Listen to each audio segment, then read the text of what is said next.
Hey friends, and welcome to this very special video. I have been wanting to talk about this for a long time. I really feel like if I had been given this information before my ayahuasca journey, it would have changed everything. And that sounds dramatic, I know, but I mean it, and I genuinely feel that what I'm going to talk about in today's video, if I had known this, especially before my most challenging ayahuasca ceremony, I think that it probably would have saved me years, literally years of confusion, of overwhelm, of a lot of fear, honestly, a lot of fear, and some trauma. Some trauma that I experienced after my most challenging ayahuasca ceremony. And this is something that's not really talked about very often. So it's so normal when it comes to ayahuasca for people to talk about the transformation and just how incredible it is and how it's life-changing, which can be absolutely true. But what people don't maybe talk about as much is the fact that if we don't prepare for ayahuasca, it can actually leave our nervous system even more dysregulated and unstable than before we worked with the medicine. And in doing so, can leave us feeling even more uncertain, even more overwhelmed, and perhaps even more disconnected than before we worked with the medicine. And so working with the nervous system is truly, it is the key to being able to have the capacity and being able to hold the wisdom that this incredible medicine is able to deliver. And while there is plenty of conversation about there around certain aspects of the preparation, like the dieta, even just like mental preparation and things like that, like journaling and having an intention, it's not just about mental or emotional readiness. It really is about creating physiological safety in the body so that we can stay grounded before, during and after the ceremony. Again, to hold the depth of this experience. So we need to focus on the nervous system. This truly lays the foundation for how we receive, process, and integrate the medicine. And here's the thing, and this is information for another video. We're not going to get into this today, but truly nervous system regulation, it's like the key to everything in life, to being able to hold what it is that you want to shift or change. Whether you are wanting to call in more love, more abundance, a different relationship, like changes in your body and how you feel, self-love, healing, personal transformation, it is about your capacity. That word will come up again and again. Your capacity to hold the change that you want to embody. When you are able to regulate your stress response and return back to a state of calm and of balance, you actually open yourself up to deeper healing, manifestation, and long-term integration. So I know that this is not a science lesson and I don't want this to get too technical, but it is important that we at least have a brief overview of what the nervous system is so that you are able to better understand what it is that I'm talking about and why this is so important. Think of the nervous system as your body's communication highway. It is constantly sending signals between your brain and the rest of your body, and it influences everything from digestion to all of your organs, your energy levels, and your body's ability to handle stress. And a key part of this system is your autonomic nervous system, which controls automatic or involuntary processes. So think breathing, your heart beating, and digestion. These are the things that you don't have to think about, and they happen. And then within this autonomic nervous system, there are two main branches, I should say. And these are the sympathetic and the parasympathetic nervous system. Sympathetic nervous system, many of you have probably heard referred to as fight or flight, right? And this is kind of the idea of when we were like nomadic, when we were cavemen or women, and we were running from the tiger, right? We were trying to escape from really like actual danger that was there and present and threatening our lives in that moment. And this fight or flight response was activated. So I can either flight, like I can run and escape this danger, or I can fight and I can try to battle it out to protect myself from whatever this threat is. So the sympathetic or the fight or flight system kicks into gear when we are experiencing stress. It is preparing the body physically to take action. And while this is necessary and super, super important for our survival, being stuck for too long in this state is what can lead to chronic stress. It can lead to burnout, insomnia, different diseases manifesting in the body, and difficulty integrating intense experiences like ayahuasca. On the flip side, the parasympathetic nervous system, also known as rest and digest, is our body's relaxation mode. And this is where healing, digestion, and integration happen. So strengthening this system, the parasympathetic system, is really, really helpful in staying grounded when we are experiencing some of these more intense or deep or challenging experiences in the ayahuasca ceremony. I do want to point out here that within the parasympathetic nervous system, there is also a state known as dorsal vagal. And this is also known as like freeze or shutdown. So when we think of fight, flight, freeze, fight and flight are in the sympathetic, and then freeze, shutdown, collapse are states actually to the extreme side of parasympathetic. So what is believed to be the case is oftentimes if we are in such an extreme state of threat or danger or a traumatic experience that we do not have the option or ability to fight or run and escape, that we then end up defaulting into the freeze state, the collapse state, the numbness. And so I think that this is an important distinction, because oftentimes it's believed that sympathetic is bad and parasympathetic is good, but there is no good or bad. Even in the sympathetic state, there is a beautiful state of activation, of play, and of excitement. And then in the parasympathetic state, there can be this freeze and shutdown. So there's kind of like good and bad to both. I don't really love to say good or bad anyway, but yeah, there's ranges of the spectrum within both of these states. And so we're not looking to always be in one and to never be in the other. That's not the point here. What we're looking for is the ability to really be resilient and to more easily be able to fluctuate between these states and come back to center, right? So when we are activated and maybe we go into that extreme activation of fight or flight, to more naturally, more easily, and more quickly be able to come back to that centered and balanced state. And same thing within parasympathetic. Like if we find ourselves going into a shutdown or a freeze because we're so deeply overwhelmed, we have the resources and the ability, the capacity to shift ourselves out of that state. It can happen, that's life. These things will happen. We will fall into these states sometimes, and that's okay.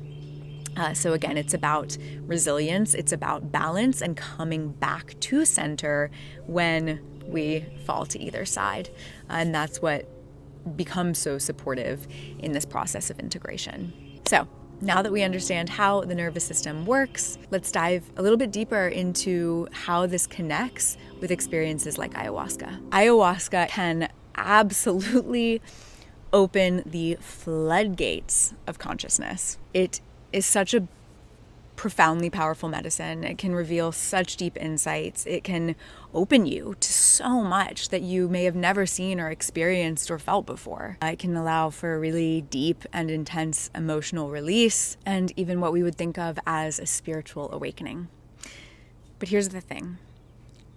Spiritual awakening, energetic shifts, however you want to think of it, often involves essentially receiving higher frequencies of energy. Think of it as like an energetic upgrade to your system. However, if your nervous system is not regulated or is not capable of holding that increase in energy, that shift in energy, it can lead to confusion, to fear, overwhelm, anxiety, and even crisis. A really, like a good example of this, I guess, would be like a Kundalini awakening, right? This idea of the Kundalini being activated and moving up the spine. And oftentimes you hear these stories of people who have had these really deep and powerful Kundalini awakenings that feel blissful at first, but then afterwards can actually lead to distress because their nervous system was not prepared to actually hold that level of energy. Maybe it was possible to kind of receive it and feel it in that moment, but not to sustain it. A nervous system that is dysregulated or that is kind of stuck in this chronic stress or fight or flight, or, like I said, the parasympathetic freeze or collapse, being stuck in this state can actually block us from accessing the deeper wisdom and the more expansive states of consciousness that are available to us, that really allow for deeper spiritual growth. And so again, after the ayahuasca ceremony, this can lead to things like overwhelm. So the intensity of the experience actually ends up throwing the nervous system out of balance. And this can result in anxiety, in disassociation, in mood swings, in intense fear. I know for myself that after my most intense ayahuasca experience, or not my most intense, but certainly my most challenging, it was about 2 years of feeling such intense fear. I've shared this in another video that I'll link, but I really thought that I had like possibly ruined my life. I had such intense fear and confusion, and I felt very disconnected from myself. I didn't understand what had happened. Yeah, that I really wondered if I had made a very, very bad choice by working with ayahuasca, if I had just ruined my life. And I'm able to look back now and recognize that such a huge piece of that came from having a dysregulated nervous system and the inability for my body physically and energetically to hold all of the information that I had received, all of these like downloads and energetic, like gifts really that I had been given. I didn't have the capacity to hold them. The nervous system needs grounding in order to really integrate and digest these profound experiences that can be had with ayahuasca. And without that grounding, the whole experience can just feel really chaotic, again, like really, really scary, traumatic, or leaving you just feeling stuck, feeling like you didn't receive what you were meant to receive, or you don't know how to process and integrate what it is that you did receive in your ceremonies. And I truly believe that this is one of the biggest reasons, if not perhaps the biggest reason, why people struggle with integration after ayahuasca. The nervous system is trying so hard to really hold something that is beyond its scope and ability to hold. I myself have had not challenging, these ones were really quite beautiful, but just incredibly intense and overwhelming ayahuasca ceremonies. Like one in particular, I remember, where it felt like I was being shown everything in existence all at the same time. And it was so amazing. It was so beautiful. And at the same time, it was so incredibly overwhelming. It really felt like the sheer amount of information that was being shown to me, that I was experiencing and witnessing, was like beyond my capacity to hold. Again, comes back to capacity. It was just too much for my nervous system to handle at the time. I think something that can be really helpful here as like a little analogy is to think of the nervous system almost like an electrical circuit. If you try to run too much voltage through weak wiring, it shorts out. So strengthening, building the, resiliency and capacity of your nervous system is like upgrading the wiring so that it can actually hold and transmit this enhanced energy. So nervous system preparation allows the body to hold and integrate higher frequencies of energy. When your nervous system is regulated, when it is in balance, when it is calm, you are more easily able to tune into your intuition, connect with your higher self, and even receive divine messages or insights. So what we want to do is really bring the nervous system into a state of openness rather than fear. It is in this regulated state that you can truly embody the transformative power of the medicine. Because the thing is ayahuasca is a doorway. It is not a destination. Ayahuasca opens the door. The nervous system is what allows you to walk through it safely. By working with your nervous system before, during, after your ayahuasca experience, hopefully for the rest of your life, you will be so much better equipped to handle the intensity that can often come with ayahuasca. And this will make your integration process so much easier and smoother and just, more manageable. So let's get into some actual technique and some tools that you can carry with you and moving forward in order to support you in this process of regulating your nervous system. In no particular order of importance, all of these are amazing and helpful.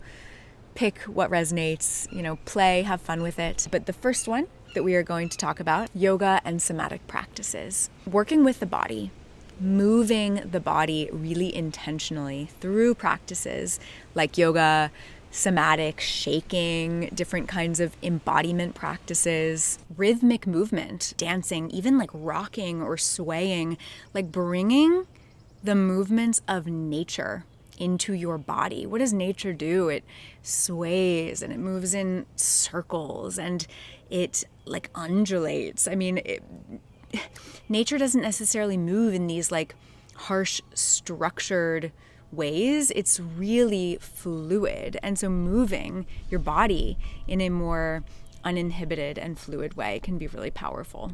Of course, any yoga could be really supportive for the nervous system. That being said, something that I've been really, really loving recently is more like free-flowing, intuitive, even like sensual yoga flows, allowing the body to have a little bit more freedom of how it wants to move in this flow, in this process. Traditional yoga oftentimes is a very set series of postures, like a sequence, and it may be that the instructor or the teacher is telling you that you need to align your body in a very specific way. And there can be benefits to that. However, a huge piece of what we experience when we experience trauma is a lack of choice. And so in a yoga practice, what if we can open up the space for more choice, for more freedom, more intuitive movement, to allow the body to really explore how it wants to move rather than how it's being told to move. So that is something that I think can really open up more space in the nervous system as well, is a more intuitive and expansive, exploratory, like a yoga flow that allows for more embodied and sensual movements. I really love the idea of creating a yoga practice around this topic and this theme, like perhaps yoga for before an ayahuasca ceremony, yoga practice for after integration. So if that's something that you're interested in, definitely let me know. So that's something that I definitely recommend. I mean, even just putting on music and moving in your own flow, moving your body how it wants to move, dancing, like incorporating dance and just free-flowing movement into your practice can be so powerful. And like with these somatic practices, really getting in tune with the body, seeing what emotions want to move through. Do you want to shake? Do you want to, move your body in a way that might not be like a socially acceptable way to move your body, in like jerking movements or aggressively or shaking or just like moving all over the place? There's really no rhyme or rhythm to it, but that is what your body is asking for in that moment. Like these can be just such powerful practices. Somatic practices in particular are really, really incredible for growing that capacity, right? That ability to hold different emotions, different energies, things like that. especially because we're allowing things to move through us.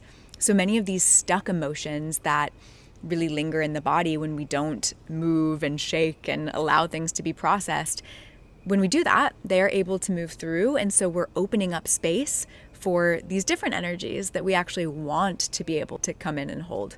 So I won't go into too much detail about somatic practices in this video, but if that is something that you're interested in, definitely let me know in the comments, and perhaps I can make another video a little bit more detailed on that. Breath work, deep breathing, especially through the nose, activates the parasympathetic nervous system. This is actually one of the main tools that they would talk about at the Ayahuasca center where I worked, is when you're in your Ayahuasca ceremony, if things start to feel like too much or really intense, to come back to your breath. It is one of the most powerful tools that we have to regulate the nervous system. And what's so interesting about the breath is that it is the only part of the autonomic nervous system, right? This part of the nervous system where we don't really have to think about it. It's automatic. It's being done for us.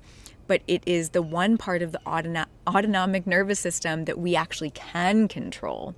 So it's interesting because it's like a little bit of both. We have the ability to play with the breath, to control the breath, to expand or even retain, playing with breath holds and different things like that. And even something as simple as just really gentle breathing in and out through the nose, just extending the exhale a little bit longer, like maybe counting to 4 as you inhale and then exhaling on a count of 6 can be really, really supportive to the nervous system. Okay, this is one of my favorites, and it is spending time in nature. It is free. It is hopefully for most of you quite accessible. I would hope so. And yeah, it's just one of the most incredible things that we can do to regulate the nervous system. Nature is healing. We are nature. We are meant to be connected to nature. I think, unfortunately, many of us are very disconnected from nature in today's world. That's part of the reason why we're dysregulated. Part of the reason I think that many people are in a state of chronic stress is our disconnection from nature. So highly recommend, if you can be outside, if you can be around trees and green, walking barefoot when possible. Simply being outdoors can help to reset your nervous system and bring you more into harmony with the natural rhythms of life. Nourishment. And when I say nourishment, yes, this means food and like what you eat, what you take into your body. But this also means staying in tune with your body's natural cycles, especially as a woman, staying in tune with your menstrual cycle. If you're still someone who is in your menstruating years, oh my God, this can be like such a game changer for being more connected to your body, being more in tune with what stage of your cycle you are in, how you're feeling, what capacity you have in that moment. So being in tune with your own cycle, being in tune with the cycles of nature, nourishing your body, proper hydration, minerals, electrolytes, nutrition, sunshine, sleep. All of these things are so simple, but powerful ways to regulate and be in a more grounded and resilient state within the nervous system. I want to mention to you guys, and I forgot to write this in my notes, so I'm literally searching it as I film this, but just like a couple key things when it comes to nutrition that you could increase in your diet that can be really helpful specifically for balancing your nervous system. So magnesium-rich foods, and most of us, or at least from what I understand, the majority of people in the United States are quite deficient in magnesium. So dark leafy greens, avocados, pumpkin seeds, bananas, cashews, almonds, black beans, dark chocolate, which is one of my favorites. Healthy fats, of course, it's super important to have healthy fats in the diet for so many reasons, especially as a woman. So that can be things like if you eat meat or fish like salmon, chia seeds, flax seeds, walnuts, avocado again, hemp seeds, olive oil. B vitamins, This is another really big one, especially if you are someone who is vegan or vegetarian, to make sure that you're getting those B vitamins. So if you are not vegan or if you're not vegan, you could do eggs. If you are, then things like nutritional yeast, lentils, chickpeas, leafy greens again. If you do eat meat, apparently organ meats, things like liver. And let's see here. A couple herbs to mention as well. We have like ashwagandha, holy basil, lemon balm, chamomile. I've been yelled at for saying chamomile, so I don't know if I'm saying it wrong. Lavender reishi, which is a type of mushroom. Fermented foods. That's another thing to mention, is that fermented foods can help to boost serotonin and dopamine levels. So those can be really helpful as well. And also just great for the gut, which is overall supportive for like everything. Also on this note of like nourishment and nature and things like that, I think it's important to note maybe spending a little bit of time away from things that are not necessarily as nurturing or, connected to nature, such as technology. And the irony, right, of me saying this as you are connecting with me here, technology can be incredible and super supportive. And also, I think things like digital detoxes and spending a little bit less time on our phones, on our computers, staring at screens is really, really important, especially in the time like right before an ayahuasca ceremony, of course during, and then after, when you're in that kind of peak, like immediate integration phase. It's really, really important to not spend too much time on social media or with technology, and just, use that time to really connect to nature, to yourself, to friends, to family, to maybe like hobbies that you find fun and enjoyable that are natural and separate from technology. That can be really helpful. Now this one's getting a little bit more technical, but it is stimulating the vagus nerve. And the vagus nerve is the longest cranial nerve in the body. I won't go into detail about this, but it's very interesting to look into. And by activating or stimulating the vagus nerve, it supports the nervous system. So things like chanting or singing or even humming, these vocalizations actually stimulate the vagus nerve and help you to more quickly come to a place of calm.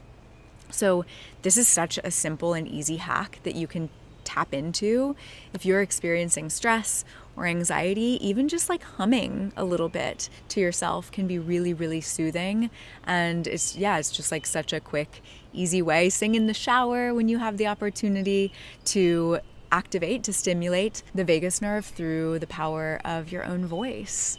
So that is one of my favorite little hacks: humming, chanting, singing, even just gargling with water, massaging your neck and throat area. So actually like physically just doing a little bit of self-massage, obviously gently, in this area can also stimulate the vagus nerve and the parasympathetic nervous system. And then additional practices like journaling, social connection, nutrition, which I mentioned in the nourishment category, even something like yoga nidra, which is almost like a yogic sleeping meditation. Also physical touch, physically touching a loved one in a consensual and safe way, like cuddles and things like that, can be very grounding, but also just by yourself.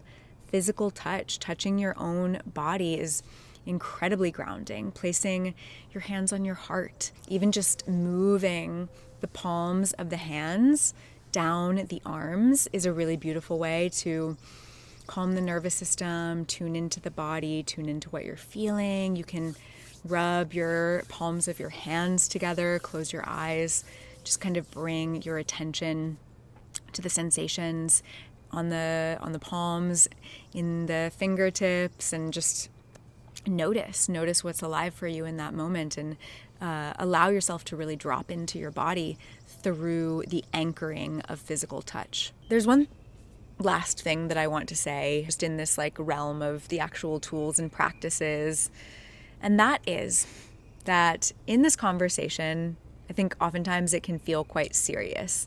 Because we're talking about the idea of of navigating what can sometimes be a really overwhelming and fearful experience, right? If you have a really intense ayahuasca journey or multiple journeys and you're in this integration phase and it's feeling like so much and it's feeling scary and it's feeling intense, again, I can absolutely resonate. I was there for 2 solid years of so much fear and doubt and like wondering if I had totally screwed myself. So if you were there, I feel you. I promise that it gets better. But what I think is so important here is that we remember that it actually is not so serious. And oftentimes just flipping the mentality around this is helpful. Like shifting from a state of fear and taking it so seriously to play and allowing it to be fun and allowing it to be light and a little bit more easeful, a little bit more playful can make all the difference in the world. I really think that part of why I struggled so much post ayahuasca is because I took it so damn seriously. I became so attached to the fear that I was experiencing and to this kind of idea that I had this hellish experience and was deeply traumatized. Like I just really held on to that. I took it so seriously. I wasn't able to look at that experience and kind of laugh at it or like have a more playful perspective around what had happened. It was like, it felt like life or death. Like to be honest, I actually felt like I was gonna die a couple times. And so, yeah, I mean, it didn't seem funny at the time. It's honestly, it's like funny for me now to look back and just reflect on it because I was just taking it so seriously and so caught up in my own story around it. And it is hard. I totally get it that sometimes in those moments it's hard to laugh. It's hard to drop into the energy of play. And it's kind of like those are the moments when it's the most important and the most necessary. And so I don't know if you've ever heard of like laughing yoga, where you will literally start to like fake laugh. And it's really awkward at first because it doesn't feel genuine, but then you keep going and you actually start to genuinely laugh at yourself because it's so ridiculous. And it's like that energy, like even when you're not feeling it, can you allow yourself to laugh? Can you smile and just start to like bring that energy to your body physically? Like there's studies that have shown that if we smile for a certain amount of time, even if we don't want to, it starts to increase the dopamine and serotonin levels, and it's like it actually activates these regions in the brain that say that we're happy. So even when you're not feeling it, can you like make these little shifts to shift your energy into a state of play and lightheartedness rather than fear and heaviness, right? A state of expansion rather than contraction. When you are afraid, you contract, you pull into yourself. It's like this self-preservation, right? Like I'm gonna pull in and protect myself from everything that is out here that's a threat. Whereas when we play, when we laugh, we are expansive. Play is open, it is fluid, it is spontaneous. It invites curiosity instead of control. The moment that you stop taking the game so seriously, the tension dissolves. So approaching some of these intense experiences like ayahuasca with a sense of playfulness and lightheartedness and like that kind of inner child energy softens the nervous system. And this is also why laughter is such powerful medicine. Laughter literally shakes tension out of the body. It resets your breathing, and it actually floods the nervous system with signals that it's time to relax. It has been said that enlightenment is nothing more than the ability to laugh at yourself, at this entire spectacle, this entire game that is existence. So what you can ask yourself here is, if fear arises during an ayahuasca ceremony, before, after, can you invite in a little bit of playful energy? Can you perhaps even laugh at what is arising? And also remembering that if fear does arise, it's not necessarily that it's something to fix, right? It's not bad. to experience fear. There's nothing wrong with the fact that you are experiencing fear. So rather than trying to escape it, can you just be witness to it? Can you watch that fear? Can you observe that fear with curiosity rather than judgment? See how the fear moves through you. Like, close your eyes and notice where you feel that fear in your body. Notice how it changes. And ask yourself, who is it that is afraid? And who is it that is witnessing that fear? Just this subtle shift in perspective and awareness can actually turn fear from something overwhelming into something that invites in a little bit of curiosity. It can actually make the whole situation a little bit more interesting. I want to read this to you because I just thought that it kind of encapsulated this whole thing so perfectly. Ultimately, no fear lasts forever. Everything comes and goes, but that which is aware of all things never changes. If fear comes, it will leave. If it feels unbearable, it will pass. And through it all, you remain.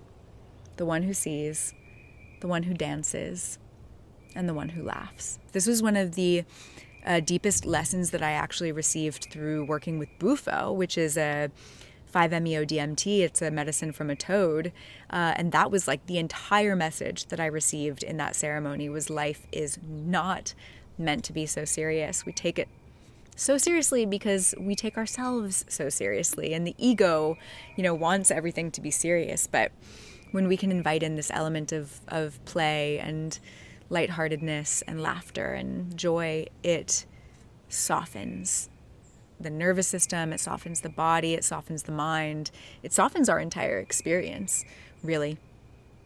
And it just allows things to be more easeful, to be more open, and for us to be more receptive to hold, to have the capacity, again, for what it is that we want to change. So I know that I touched on this earlier, but it bears repeating, and that is that the goal in all of this is not to achieve some state of perfection and constantly having a balanced nervous system. It's not about being calm all the time, like being this perfect little yogi meditating on a mountain. That's not what it's about. That's not even really realistic. Life in general, ayahuasca ceremonies, all of life, these things are going to bring us into moments of activation, of fear, of discomfort. And that is okay. The key is learning to return back to the self, back to a state of groundedness, of balance when you experience those shifts. Your ability to return to center will allow you to process discomfort with greater ease and to integrate the lessons and the messages and the downloads that you receive. Remember, nervous system regulation is not about perfection. It is about resilience. It is a lifelong process that supports your spiritual, mental, emotional, and physical experience in this life. And it's also so important to know that all feelings are valid, and it is important to feel all of it. The nervous system is not just regulated by calmness. It is regulated by allowing yourself to feel things completely, which allows those feelings and emotions to move through you and not get stuck. When you are able to regulate your nervous system, you really create a foundation for yourself to anchor into before, during, after your plant medicine experience, and just in life in general. When things get intense, when fear, anxiety, overwhelm, or discomfort arises, you will be able to actually sit with the emotions that are arising, to process them, to allow them to move through you so that you have the capacity and the space to actually bring in and then to hold the greater energies or messages or downloads that are coming from life, from plant medicine, from ayahuasca. Know that nervous system regulation truly is a lifelong journey. It's an opportunity to continue to ground yourself, to continue to learn and understand your own body and what you do have the capacity to hold, what you don't, and how you can kind of dive deeper into this space so that you can grow your capacity to hold more. So take the time to nurture yourself, to nourish your nervous system, and know that this is a practice that will continuously serve you. So I hope that you have found this video helpful. I hope that it has served you in some way. Yeah, I find the nervous system to be truly fascinating. And again, it just like taps into every aspect of life and our ability to hold everything and to grow and to transform, whether, like I said, whether it's in, a plant medicine ceremony or relationships, like bringing and holding more love, or money, manifesting different things into our lives. It is the key to, greater embodiment, greater expansion. And there's like so much juicy goodness to dive into with this topic that maybe we'll get into in some future videos. But I will definitely link some of my other ayahuasca videos in the description box below this video, so feel free to check those out. I have videos on the dietas, before and after the ceremonies, on integration, preparation, different things like that. So you can dive a little bit deeper if you would like. And if you liked this video, then definitely give it a thumbs up. And until next time, I will see you in the next video.